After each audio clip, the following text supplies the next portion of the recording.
Opinion. By Kyle Smith. Chris Matthews didn't get fired for being a sex monster. He got fired for doing his job. And what was that job? To represent the non-crazy, no Kool-Aid for me, thanks, left on television, while being entertaining and pointed and wacky. Read the GQ piece published Friday that apparently got Matthews fired, and you'll note that the writer, Laura Bassett, had two completely unrelated categories of complaint that she artfully weaved together to create an indictment of Matthews as a sexist. One complaint was that Matthews would compliment women's looks. He said of Sarah Palin that there was something electric and very attractive about her. He told Erin Burnett, "You're a knockout." All true. He made a couple of mild compliments to Bassett. "Why haven't I fallen in love with you yet?" True, men shouldn't talk this way around the office, and few guys under 50 have failed to get the message that this kind of thing makes some women uncomfortable. But Matthews is 70. Old guys flirt with young women as a way of telling themselves they're still in the game. Young women used to be more forgiving, to recognize the pathos underlying the impulse and shrug it off. Now they exaggerate their emotional reaction, pretend that they're shaken or couldn't breathe. Bassett writes that a couple of flirty comments from Matthews undermined my ability to do my job well. That's hard to believe. Why do these women pretend to be undone by a stray compliment? There's always some ulterior motive. Bassett is utterly blatant about her real motive. She wanted Matthews fired for the way he interviewed Hillary Clinton and Elizabeth Warren.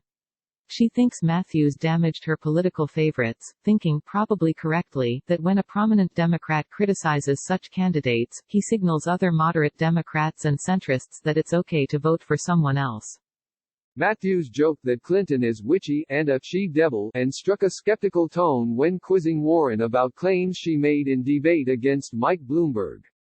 All of this is very much part of his job. Matthews tries to be pointed, provocative, a bit unpredictable and funny.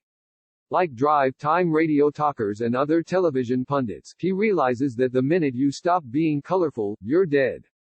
Warren and Clinton are hardly the only polls to whom he has shown antagonism. So Matthews laid it on a bit thick at times. Comparing Bernie Sanders to the Nazis overrunning France? Ridiculous. Never compare anyone who hasn't murdered at least 1 million people to Hitler. Still, hysterical analogies are exactly what drives viewership of Hardball, and all the TV and radio shows like it. We tune into these guys hoping they'll say something completely bonkers. Yet to assuage the Bernie Bros, MSNBC, which a couple of weeks ago was forced by market pressures to announce it would be hiring more Bernie-friendly voices, made Matthews issue a groveling apology for the Nazi joke. This on a network where the comparisons of President Trump to Hitler are so unremarkable that it happened 7 times in July alone. Trump hadn't even taken office before Rachel Maddow told Rolling Stone, "Over the past year I've been reading a lot about what it was like when Hitler first became chancellor, because I think that's possibly where we are."